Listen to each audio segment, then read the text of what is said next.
Okay, hello and welcome to class training for today. Today we will be talking about a couple of improvements that we are making to the system. I'm basically just stalling here for a few minutes just in case anyone is still connecting to the session, maybe connecting to audio or something like that. Before we do begin today, and during NADOC week, Community Legal Centres Australia would like to acknowledge the original owners of country throughout Australia and its collection of surrounding islands and their connections to community, and especially to country as we celebrate this year's NADOC week and strive to heal country. I'd like to mention the importance of country to First Nations peoples and pay respects to those that have looked after country in the past and present, and also those seeking to heal country as well. I myself have connection to the lands of the Awabakal people and would like to pay respect to elders past and present and extend that respect to all mob with us here today. A little bit of housekeeping. This software doesn't let you unmute yourself.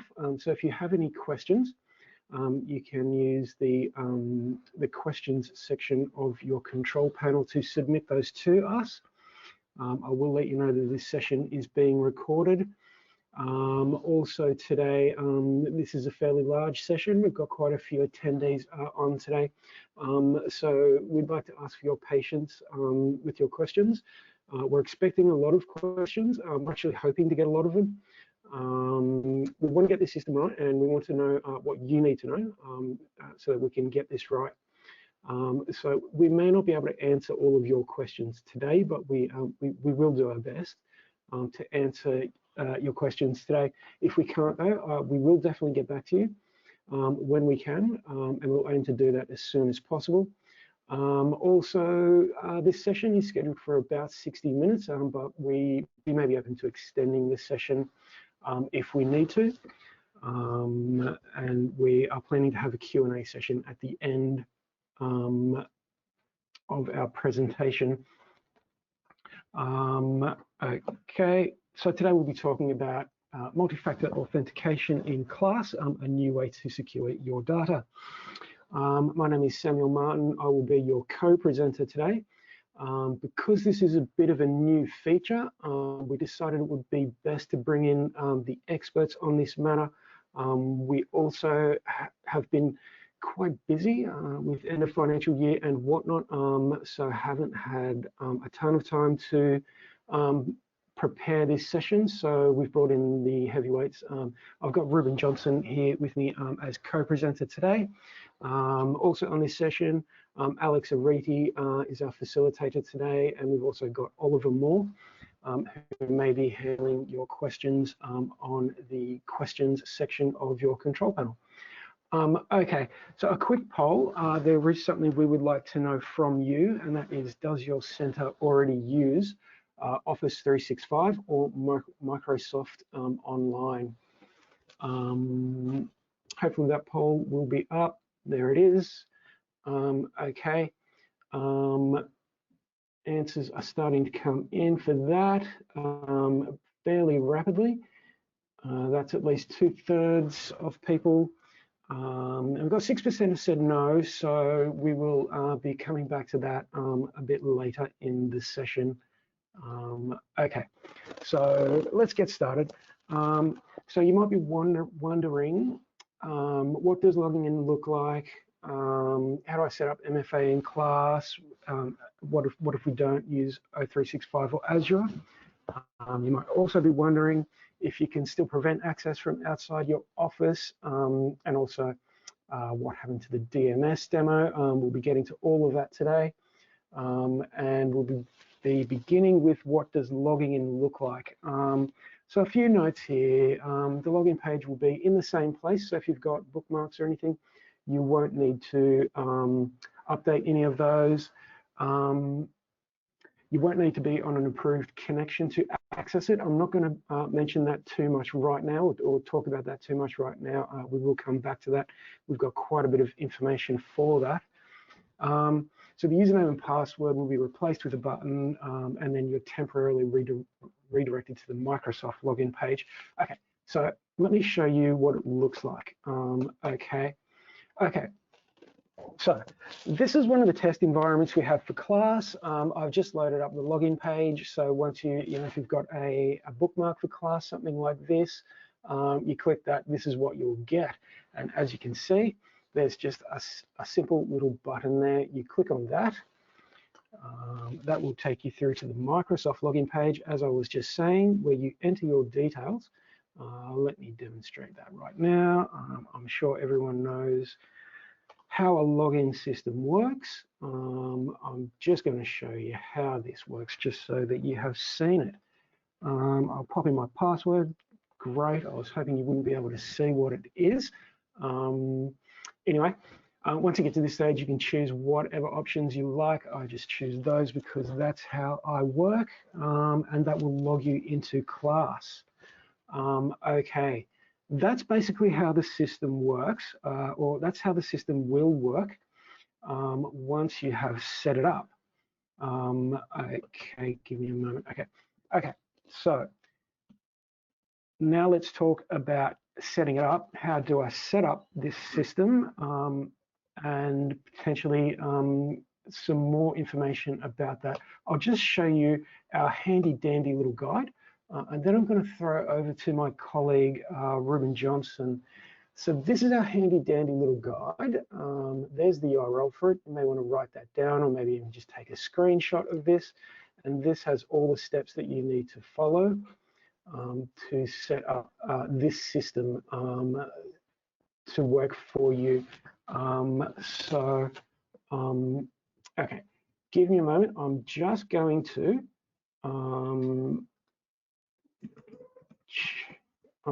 throw over to Ruben to take over and explain the rest of this system. Thanks, Samuel. You can see my screen. Just before I get into this, I just wanted to clarify one or two things just about the sign-in. So you'll note, obviously, we've been saying multi-factor authentication. Usually that implies getting some extra message or something that you input to confirm that it's you. So the reason why when Sam signed in right then that nothing of that sort happened is because he was already signed or he'd already sort of been validated on that computer, or the way that our Office 365 environment was set up means he didn't need to do that after signing in on that particular machine. So your organization will have some level of control of how that works, but generally the way that it works is obviously as long as you can authenticate into this Office 365 environment or Azure environment, then you can get into class. We'll be able to provide more sort of details on that if you're interested in the nuance based on what questions come up. But I guess we'll potentially come across some of those as I go through setting up your organization for class. So, sorry, for multi-factor authentication. So what we've got here, so I'm just going to minimize this panel so I can see everything. Obviously, the first step is having access to Microsoft 365 or Azure Active Directory. You might not be familiar with the term Azure Active Directory, but that is the system that underpins signing into Microsoft for Office 365. You can use the Office 365 admin portal to be able to manage Azure tenancies. So a tenant is basically a space in the cloud that is yours that you get when you sign up to Office 365 or Microsoft as a not-for-profit or any other organization. So I can sort of show you a bit about how we get to that. Your you may have an external IT provider who manages your Office 365 or Azure environment for you. So that's something that you might have to work with them on. You might have to set up a user account in our authentication test site to be able to set up in the first instance. But once you're set up, everything will move across into the live class when we switch over permanently, and it'll be happy days.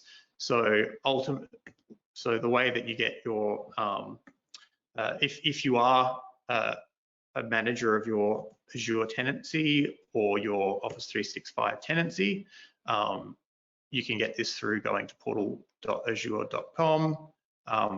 There'll be different instructions if you go through Office 365. This is just what I'm familiar with.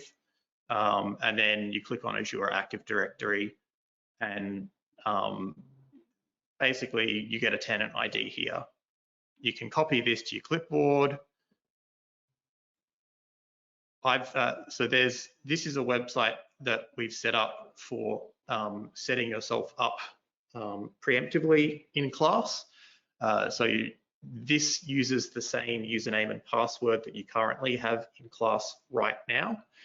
And all it has is the center information and the user information. So don't need to worry about having to get confused about entering your service data or client data in the wrong system. There isn't any to put in there. It's all doesn't work. So basically, it's under System Settings and Center Profile. And you'll see there is a new field, if you've been in here before that wasn't there before, called AD Tenant ID. So you can see that's already been populated. We've already set up our own test center to use this. Otherwise, we probably wouldn't know much about what to do.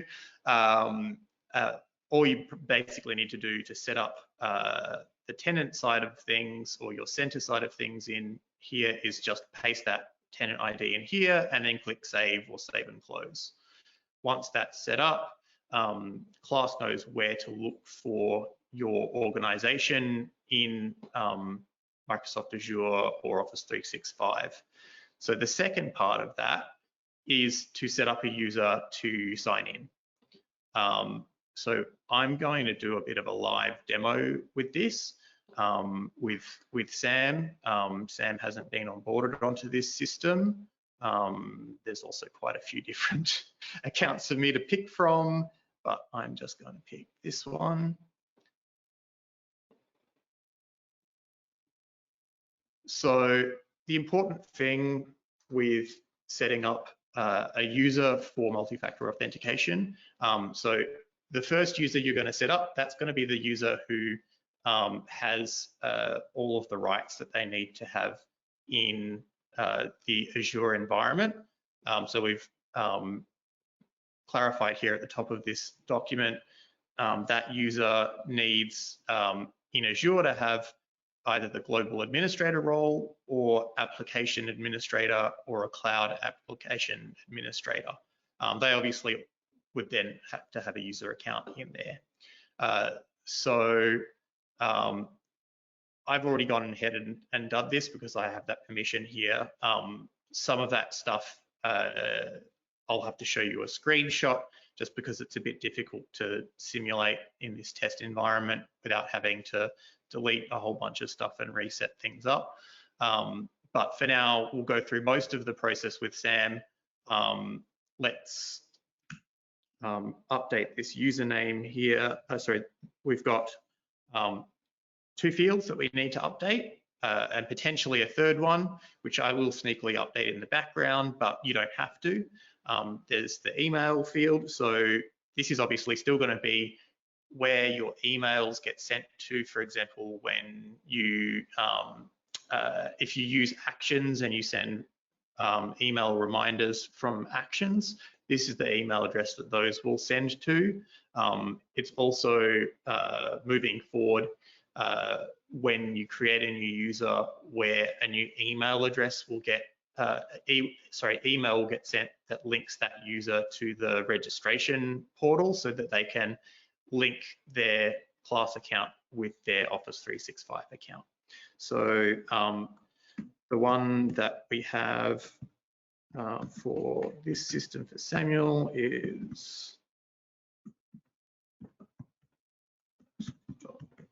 .au. I'm just going to copy this. So this doesn't need to be the same as the username. This can be different. I might get into reasons why later on, but let's, so the new username, sorry, let me go back and demonstrate that again.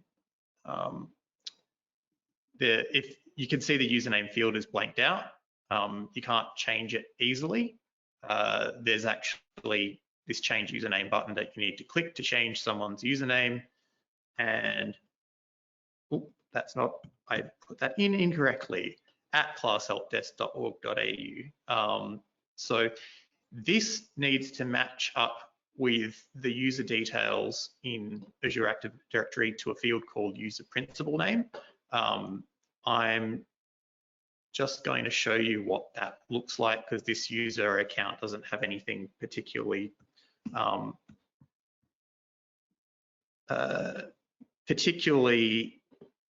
sensitive on it. This was created basically just to sign into class. So you can see user principal name. This will agree with the field that you put into the email or username field on the Microsoft sign-in page. So basically it has to match exactly with this in the username field. It doesn't have to match with this in the email field. So for example, if you have an account here that doesn't actually have email access like this one does, you can actually use a different email address to send the emails to. So I'll set up this username. In actual fact, like I said, this doesn't actually receive emails. So I'm going to use something called plus addressing. This is something that Microsoft 365 recently turned on in terms of emails, and it's supported natively in Gmail. It allows you to reuse an email address as a unique email address, and it will still be the central place that you receive emails. So test at clcs.org. If anyone's interested in that, I can give a bit more of a explanation later on. But effectively, everything between the plus sign and the @ symbol is ignored by mail servers in terms of matching to a username. It only works in certain mail servers. So yeah, it's a way of getting around uniqueness if you want to have multiple accounts in class and in your Azure tenant, but you want the password reset emails or whatever to go to one place. So I'm just going to save this. Hopefully it let me do that. Excellent. And then what I'm going to do is I'm going to hand back over to Samuel. Let me see if it will let me do that. And what Sam's going to do is he's going to go to this user registration page, and that will let Sam sign in. So this is a different environment from what he signed into before. He didn't have an account here. He's going to sign in here and perform the manual steps that a user would take. So this could be any end user. This will be what happens for your users moving forward. If you want them to link their own accounts up, you can manually do it, and I'll show you how to do that in the background. Sorry, here we go, Sam. Just making Sam the presenter. And Sam's just going to sign into that page using that Microsoft account that we signed in with earlier. Okay, thanks, Ruben. So I've loaded that up, and this is where it brings me. So we've got this button here. I just click on this button, sign in with Microsoft. That will take me across to the sign-in page. I just click Save My Claim, do I, Ruben? Yep, that's correct. So basically, what Save My Claim does is class already knows what your Microsoft tenant ID is. Class already knows at this point in time what your Microsoft user principal name is. So all it seeks to do is go, okay, by Save My Claim, it's saying, okay, find a user in class that has a username that matches the user principal name in Azure. If it finds a match, it'll link the object ID, so the Azure Active Directory object ID. So I'm going to take back the screen if I can. How can I? There we go. So there's two things to talk about here while we're waiting in the background. Is the first thing is the first time that you sign in,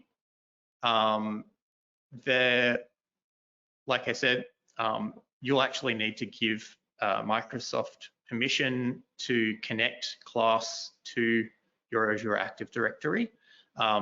And that's why it's important the first person that signs in has the ability to do so. So you'll see this image here when you sign in correctly. It's a permissions requested, your username will be at the top, and basically you just click consent on behalf of your organization and accept. And what that does is inside Azure is a cloud space for your organization. It has different applications, it has its own marketplace. This just installs the class Azure Active Directory application into your Azure tenant. If for whatever reason class becomes obsolete or you move away from class, then you can obviously revoke access to it at that point. So that's something to keep in mind.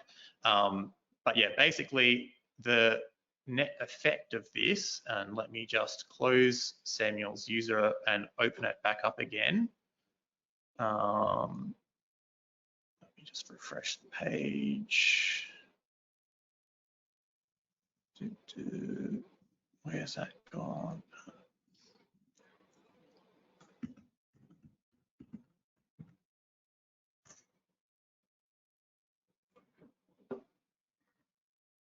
So within 10 minutes or so, it hasn't happened yet, so I'll manually make it happen.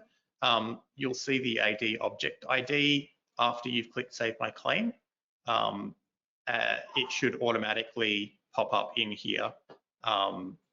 But if you want to set everyone up in bulk, you've got the option to open the user, copy the object ID from Azure Active Directory, and paste that in here, and then click Save and Close.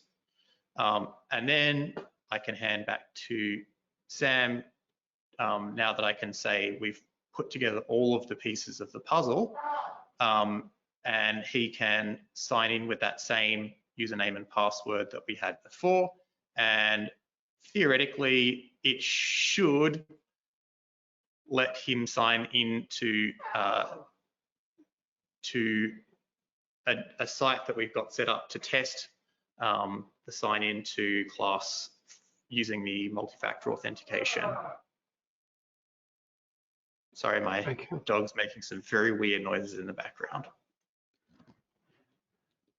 That's okay. Okay, thanks, Ruben. I think this is the test site you were just mentioning, where I should be able to now log on after having my account set up by you. That's so I just click that button. Okay, it's trying to sign me in. I'm already signed in on the browser, so that's just going straight through. That's right. And logging me into class. Yes. So generally, yeah, if you're already signed in, all you need to do is click the button and it'll take you in. Your organization, again, may set up some other policies around that. You might set up some token timeouts and all that sort of stuff.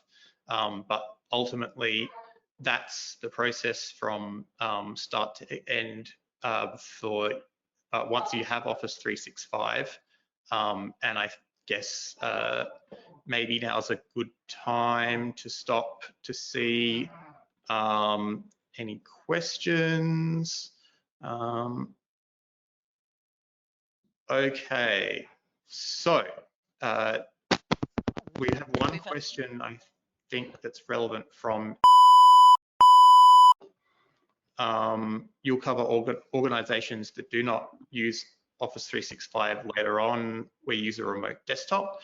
So if you haven't seen our initial communications, ultimately the way that we're doing this is, we've set a goal of the end of August to be ready to go. Once we flick the switch, it will be a hard switch. You'll have to use this method of authentication. We'll get to what if you don't have Office 365/Azure, which Sam has kindly put up on the screen for me. It might be the case that we can investigate other authentication methods down the track. We did pick one based on what our understanding was the majority of the sector used. Just give me 1 second. I just have to let my dog off the couch.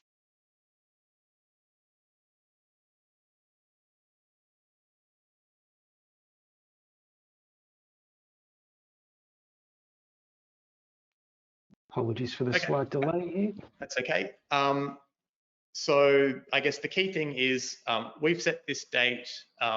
We can't necessarily flick the switch, obviously, if you need to use class and you won't be able to use it. So we understand that we're effectively putting a burden on you if you don't use Office 365 or Azure Active Directory. So I guess what we want to try and do is make it as easy as possible. You don't necessarily have to move your entire system, change the way that you're doing things. You can potentially just implement it just for this purpose.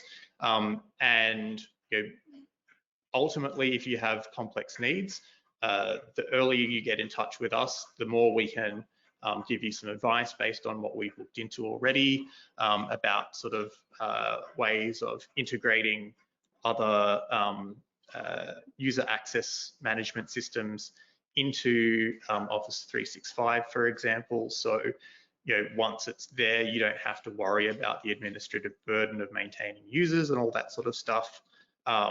It is obviously free for not-for-profits. You just have to make an application. Our documentation provides the link to where to start things, but obviously, again, we can provide extra assistance if you get stuck on anything.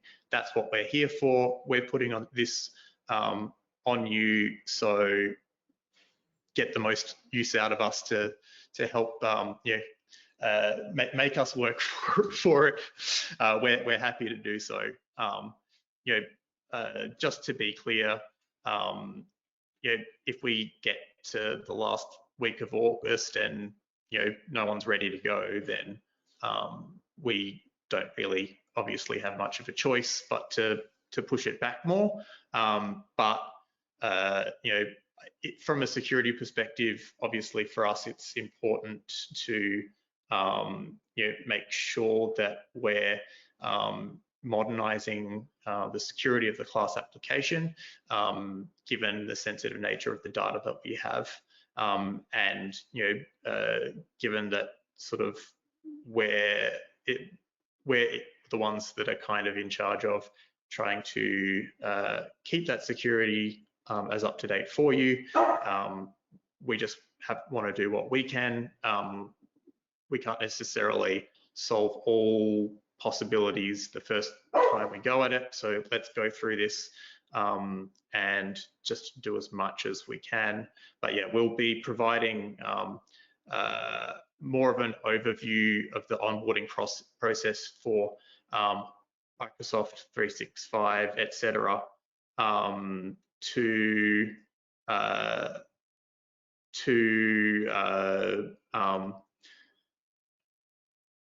anyone who sort of needs to get assistance with that in the pretty near future. I think we're just working through making sure the documentation is friendly.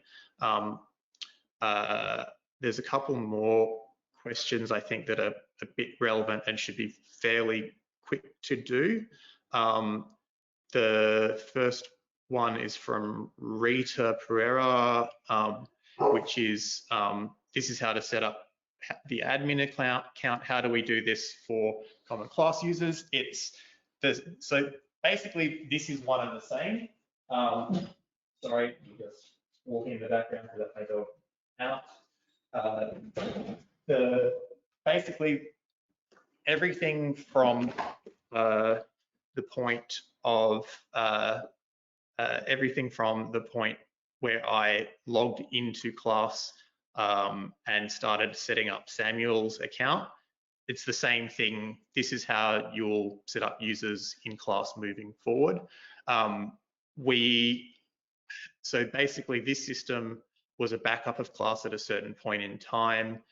Some of your newer users might not be in there.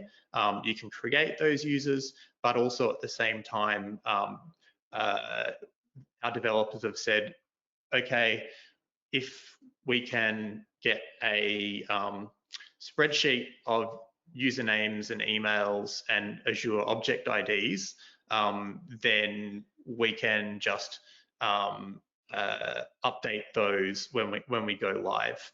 So we will provide a common format on our documentation for you to fill that in, so that you don't have to go through and manually do this for every user ahead of time. All you need to do is fill in a spreadsheet with, this is what their username and email is in class now. This is what the username in Azure Active Directory is, and this is what email we would like them to receive their emails to. Here's their object ID, and it'll update itself over the weekend or whenever we do the final switchover. So the most important thing for now is to clear that first hurdle of get an admin user signed into class, using that final login test to confirm that you are set up as an organization. We want to make sure that every organization who uses class has someone who is set up to log in beforehand. So even if in the worst case scenario, if something goes wrong, someone can get into class and enter data and potentially manually correct the issues. That's the main thing here. So I'm mindful of time, so we might move on and come back to some of these other questions at the end. So if you can just move on to the next slide. Okay, so can I still prevent access from outside our office?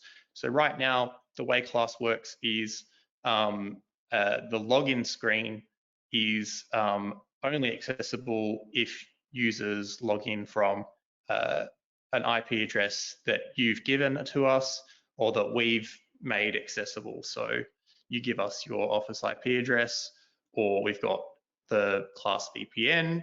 If your user's connected to and broadcasting that IP address, then they can see the login screen. That part is going to be removed, so the login page will be accessible from anywhere. But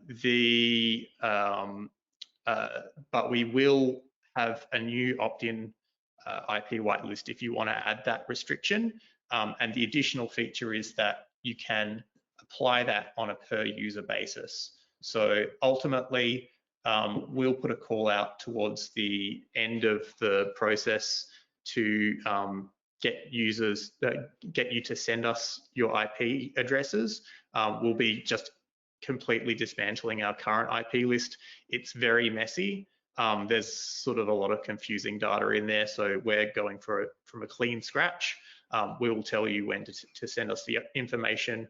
We'll set up any IP addresses that you give us in advance. Obviously, they will need to be static IP addresses, and if those change, you'll need to get in touch with us to update them. And then basically there'll be a new field, and I can show you what that looks like in class if you want to hand over to me, Sam. In fact, you might have noticed it earlier when I was setting Sam up. So we've got this supervised user button checkbox.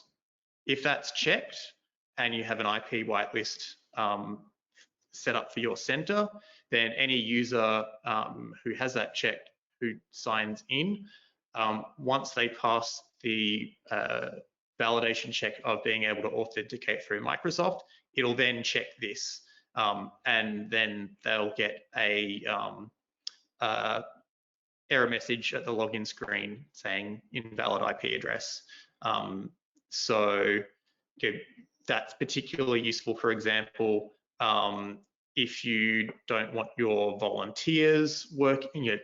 Right now, obviously, everyone's working from home pretty much, but when you're back in the office, you might want to say, well, only the volunteers only use class in the office so that we can sort of monitor what they're doing, that kind of thing. Other people are free to use class from wherever. The way that we see it, this kind of gives you the options, gives you the same level of security and restriction that you had before on top of what we've got as well, while giving you the flexibility to overcome some of the barriers that people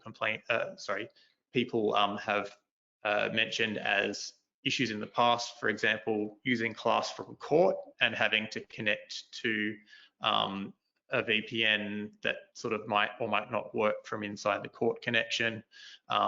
So I think that's effectively,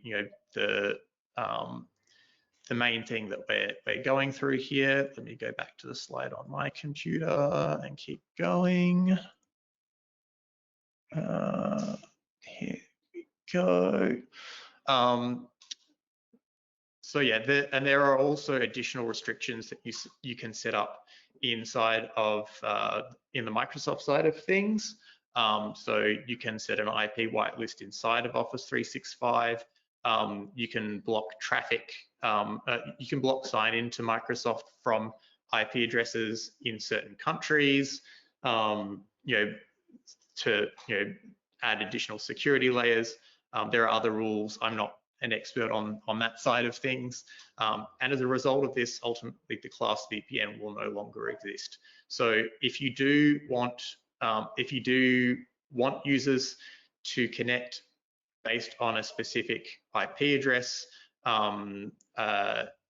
with the MFA on top of that, you'll need to implement your own VPN solution, which is probably arguably going to work out better for you anyway, because that way you'll I'm sure you might have your own internal network resources that you can share via that. We understand a lot of people have issues using the class VPN when users work from home. So that's I guess the main changes that we've got around that. Like I said, we'll communicate when we need that information from you. The next bit, what happened to the DMS demo? This is sort of just unfortunately something where we had some last minute MLAP reporting changes that needed to go in and testing around that. And so our developers got a little bit behind on giving us that. We were anticipating that we would actually have that in our system around the end of June, which would give us a couple of weeks to prepare for this session. But right now they're anticipating that it will be ready for us to test by the end of July. And we're hoping to give you a first look demo before this date, once it's sort of at a point where, you know, they can give you they can step you through how it looks like. Ultimately, just to clarify how DMS is going to work, at least in its first iteration, is it's going to be a SharePoint integration, for those of you who weren't aware. So what that's going to look like is the Documents tab of class. When you click on that, that will open up a folder in your SharePoint tenancy. So basically, all of your documents will be migrated from class into a new SharePoint site that you tell us to put it into. There'll be additional authentication that needs to happen to set that up, because there's a separate app that goes into Azure to control that SharePoint app, SharePoint access. Basically, clicking on the Documents tab opens up SharePoint to the location that those documents are. So if it's a client, it'll open up the client's folder. Within that client's folder, there'll be a list of folders for each service that client has, but you can also create subfolders inside of that client that are treated as that client's subfolders, and inside each service you can create your own subfolders as well. So whatever, that's going to be limited to, you know, obviously what you can do in SharePoint. We're sort of working through you know, the nitty-gritty side of that, but that's basically it. We'd love to hear from centres who are interested in testing that early, so we can help implement that just in a test site. You can have a play around with it, pick up any bugs, and help us go through and identify, you know, how to make it as good as we can before we roll it out. The hope in this case then is that if we can keep to our August deadline for multi-factor authentication, and we can get good feedback and testing during the month of July, then we can roll out the DMS in class at the same time, and those users who tested it will be able to get it basically straight away as soon as we make the switch happen. So now I guess we're ultimately down to questions, and we've got a good amount of time to go through questions. So Ruben, can I yes, triage some of these questions for you? You can. There's been a few questions about Azure object IDs and whether they will be the same for all users. Each user will have a unique object ID. Even if you change the user principal name, for example, so if you change the domain, so if you have multiple domains, for example, you might register multiple domains inside of Azure Active Directory. You can change the domain that each individual username belongs to, which effectively changes what their username is. You change that, but the object ID will remain the same. So the good thing about this as well is as long as the user principal name and the username in class match up, if someone goes haywire and goes and deletes all of your object IDs, each user can just go through that user registration process another time, save their claim again, and it will write it back in place and fix that broken link and allow them to sign back into class.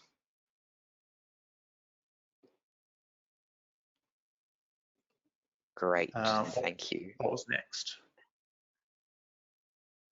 I think that covers the biggest chunk of questions that haven't been answered in the chat. That's fine. I'll just go through and have a look.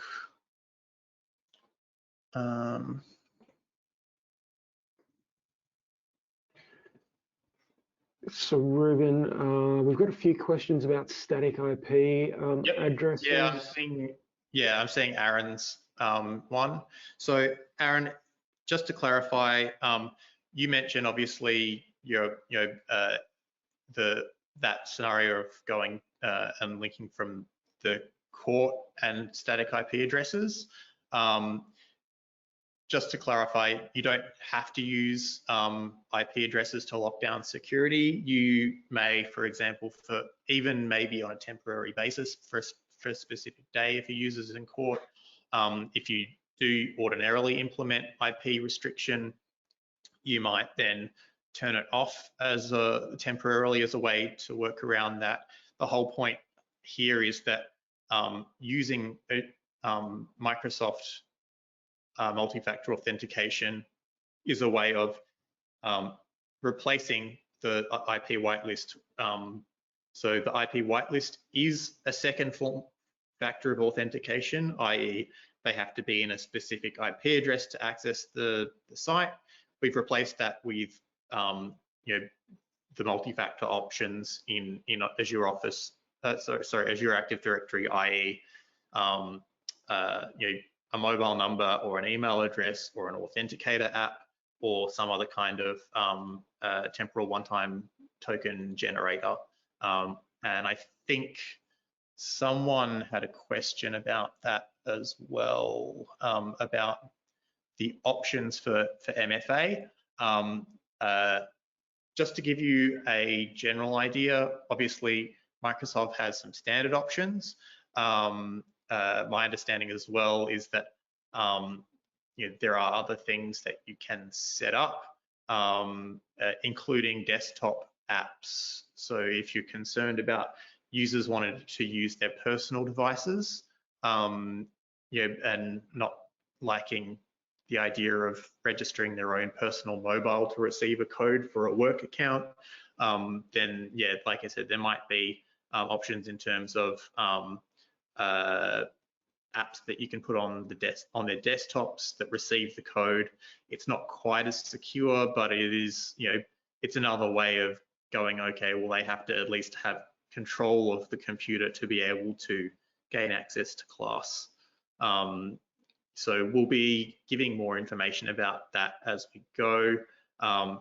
Just that kind of sparks off into what if I don't intend to use Office 365?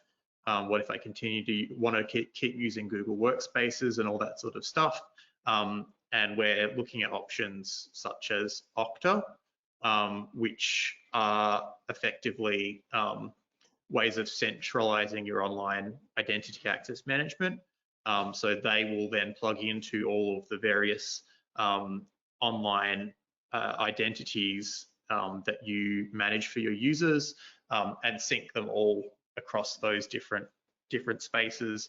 They sign into Okta, Okta signs into everything else for them.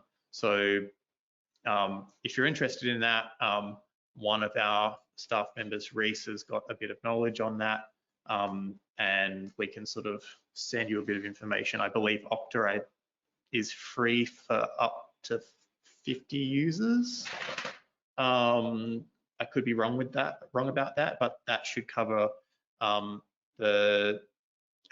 cover a lot of CLCs in terms of the number of people that they need to access class. Was there any other broad questions? Yeah, there were a couple. Go ahead, Oh, Oliver. sorry, Samuel. There was one fairly early on from Melanie about what a centre should do if they have an IT service that manages their Office 365 stuff. Is it preferred for someone from the IT service to get admin advanced permissions, or for the person with admin advanced at the centre to get the global admin or whatever permissions.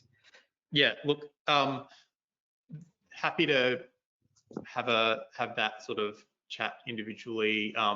Broadly, it doesn't really matter.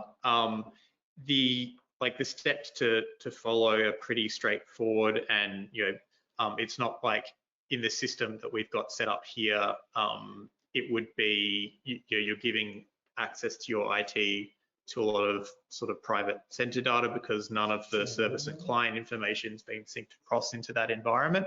So it should be, and I believe another CLC has already done it that way. Just all you need to do is, it's an additional step. Your center admin logs into this center-auth portal and then creates a user account for the IT person, and obviously they have to, they just give you the username and the object ID and the tenant ID. You can set that part of it up and then have them do the final user registration and sign-in test. And once you're in, once that's sorted, from our perspective, that's all we really need to tick off in the short term. And obviously the rest of it is around communicating with us about which users need to have what details in class. There are a few additional things to consider as well in terms of this is shared user accounts. Things like shared volunteer accounts or that sort of thing. That's going to be tricky with multi-factor authentication because obviously you need central access to the where you're going to get your codes and all that sort of stuff. It's a bit of a security risk, for example, as well. So there are a few ways of working around that. Like I said, it might be the case that you have a central inbox that those go to, and you go through and set a policy of changing passwords once you have user turnover. That might not be super feasible. We generally push people to have individual accounts where possible. Like I said, you don't necessarily need to go through the effort of setting up email accounts for them. You can use a separate email address than the unique user account that you create in Microsoft. It's just obviously a little bit of extra management overhead to create the accounts and make sure that you've got policies for deactivating them in Microsoft when people move on, when they potentially may only be using it for that purpose. I've got a question here as well from Kate Beaumont. Will reports including historical in DMS also be in a separate folder in SharePoint? I might have to clarify on that one, Kate. You mean accountability? So someone might have to unmute Kate, or Kate might have to post another question.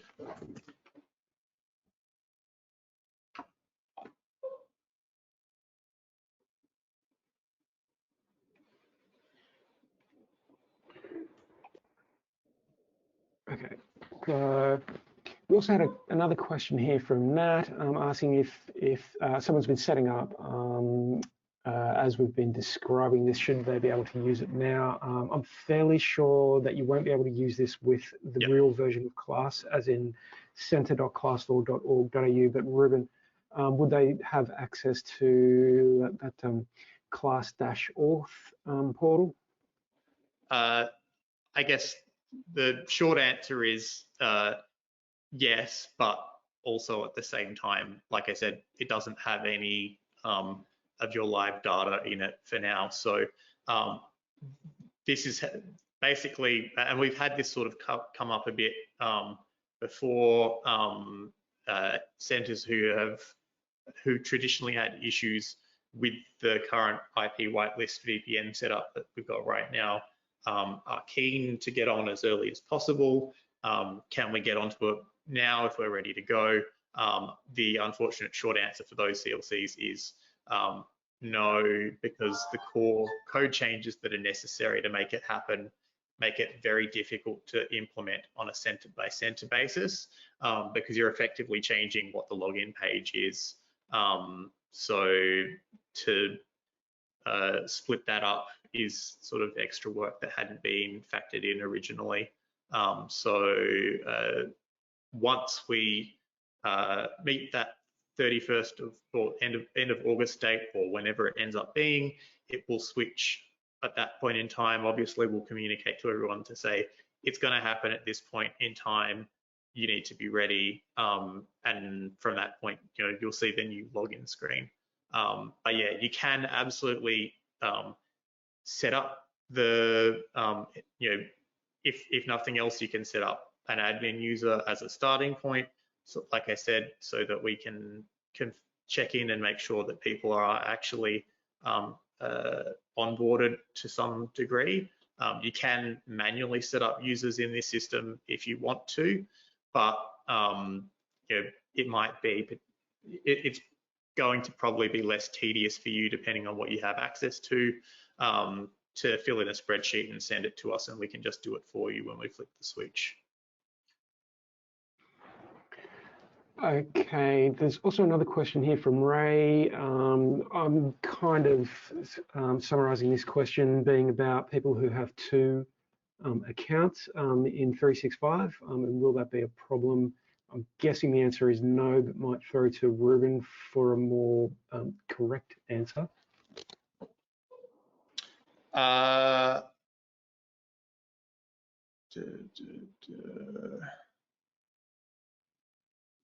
Yeah, so if you're following, so what it sounds like you're doing right now, Ray, is you have that volunteer user, and when you have turnover and someone else takes over that, you terminate that original user account, you create a new one using the new email address and username, so that you can say, okay, well, this is the person who's doing it, taking this action right now. So that again, so you can still do that.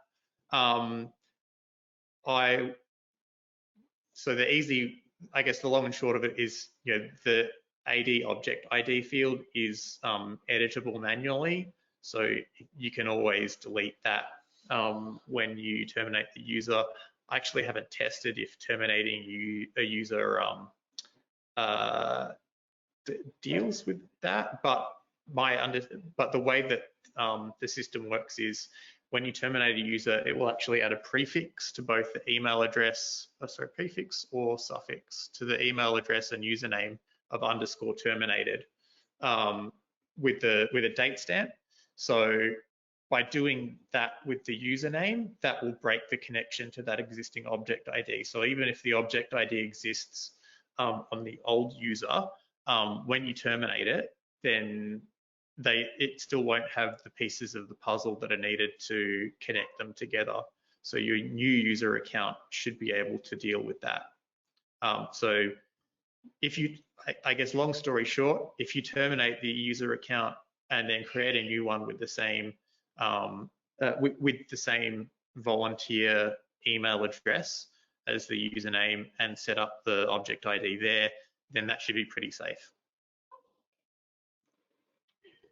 Okay, and another question from Nat, who was following along and trying to set this up as we were explaining it, asking, so will we all be setting up and then keeping fingers crossed on 1 August that when everyone moves over, it works? And I'm thinking the answer to that question is pretty much yes, although we will probably be doing some work in the background to make sure that it is working, but I'll just get a clarification from that.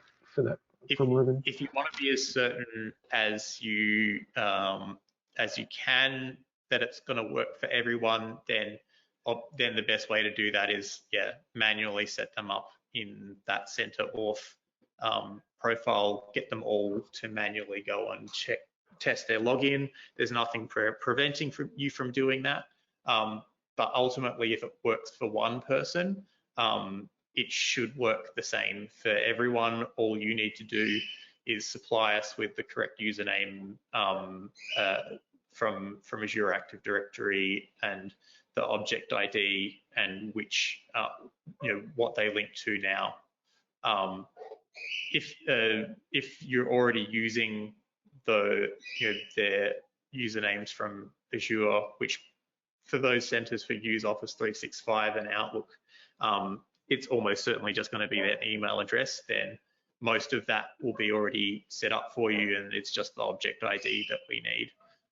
So yeah, nothing stopping you from getting everyone individually to test it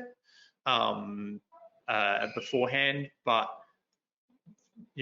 if you're time poor and if your users are time poor, ultimately, as far as we can suggest, all you really need to do is make sure someone can successfully log in.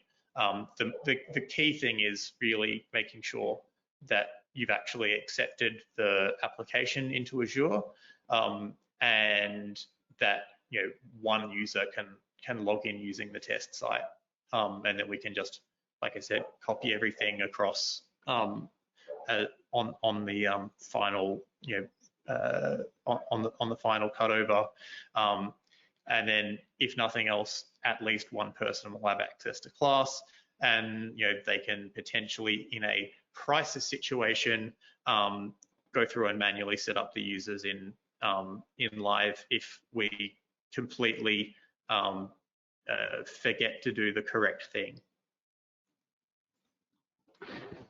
Yeah, and another one from Ray saying they reuse volunteer emails by just changing the password in 365. Then they terminate and reuse the class count. Yeah, we addressed that one. Okay, thanks, Ruben. Just re-asking this one as it's not being addressed.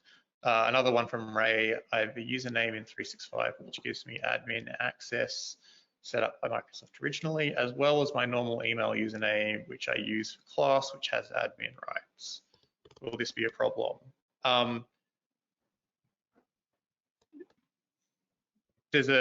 So it's really a matter of which user account has which access in which system. And again, it's in Microsoft, we're always talking about the user principal name. You can have multiple aliases linked to the one user account in Azure Active Directory, same as you can in Microsoft Exchange, for example. So if you send an email to 3 different addresses, it gets to the same mailbox. But the user principal name is sort of your source of truth as to what the user's username actually is. So if your user account that has class admin access doesn't have the global admin privileges or those extra privileges, then I mean, if you have control of both of those accounts, that's easy fixed. You either log in with the Azure admin account and elevate the other one, or you create an account for the elevated Azure account in the class center auth profile. Yeah, the principal name in 365 has to be the username, Ray. That's what you've asked, or that's what you've said. Yes, that's correct. User principal name. So when we look at Samuel.Martin help desk, this user principal name, what shows up when you look at the user in Azure or Office 365 admin, that's what has to line up with the username field in the class system. If that doesn't match, even if the AD object ID is right, then it won't be able to log in. And yeah, it's the user who has access to those admin permissions in Azure Active Directory who should be the user that you go through this process with the first time, so that they can allow access to the class application. Okay. Thanks, Ruben. Yeah, we sure did get a pile of questions there. We are now running over time as well. If we have missed any of your questions, which is certainly possible that we did get a lot of them today, if you could pop them into the questions little thingy again, we will try to help you if we can. We did get one before about if the slide deck can be shared with you. Yes, we will do that, which is why I have this slide up here, finding documentation and getting help. I'll just roll through a little bit of that. And if anyone does have any further questions, or if we've missed any of your questions, please pop them in the chat. I'm just going to go through finding documentation. We do have some, as I was showing you before. So we've got this here, which I'll scroll to the top, is how you set this up. There we go. Okay, and so other documentation I will show you is where to find where we'll put this, the slide deck. So we'll probably put the video of this session online as well, and we'll probably put the slide deck on the same web page. So if you come over to the class documentation right there, and then in the right-hand column, we'll be looking for, once it loads, we'll be looking for training. If you click on that, and then in amongst that, there should be a few more links there. The class training schedule, if you click on that one, there'll be a button in here. I know this is a little bit buried a little bit deep on our website. If anyone wants a direct link, you could always shoot us a question at the help desk. I may roll through how you do that in a minute as well. So we've got this button here is where you can watch videos of the previous training sessions, and that is where you'll be able to find the video of this particular training session, as well as the slide deck. But we'll probably edit the slide deck quickly to add the links that you need into that slide deck somewhere, so you can have those as well. So this will probably sit down the bottom here somewhere. Under new features is where we might put this video. I'm not seeing any further questions. So if you do want to find out, if you do need to know how you contact us at the help desk, this is how you can do it. We have a new help desk portal, which you don't have to use. I'll open that in a new tab, but show you the other way to contact us, or one of the other ways. You can still send us an email if you don't want to use the portal. You just fire us an email at icthelp.clcs.org.au. We will receive that at the help desk and send you a reply. If you want to use the portal, this is the portal here. You simply come through here. All of your requests will be inside that button in the top right. And you can ask us a question here. It may have something to do with class and maybe connection issues, or you may need a clarification on something we've spoken about today. That is certainly possible. Okay. That's kind of, I think we're getting pretty close to the end here. Ruben, I might just ask if you've got anything else to add. Just really want to reiterate, if you feel like your center is going to struggle from a perspective of time or not having a lot of technical expertise, and you think your setup might be a little bit different to what we've talked about, get in touch with us as soon as possible. You know, we've kind of got a register of a few centers who we know might have different setups, but we don't necessarily know everything about it. So absolutely, please get in touch with us. We're happy to arrange meetings with you and any sort of external tech vendors that you might have to sort of go through and understand more about what technologies that you've implemented and how to fit in this new process with that. Thanks very much, Ruben. We might start wrapping this one up. Okay. Thanks to Ruben, especially for all of that expertise. Thanks also to Alex and Oliver. And thanks to everyone for participating in this session. We did get a lot of people on this session. We got a lot of questions. We're hoping this will help. We're hoping this system will make class better for all of us. The VPN system certainly isn't ideal, not for anyone. It's not ideal for us or you. So we're hoping this definitely will help. So thanks again to everyone for being on this session, and bye this afternoon from CLCs Australia. Bye, everyone.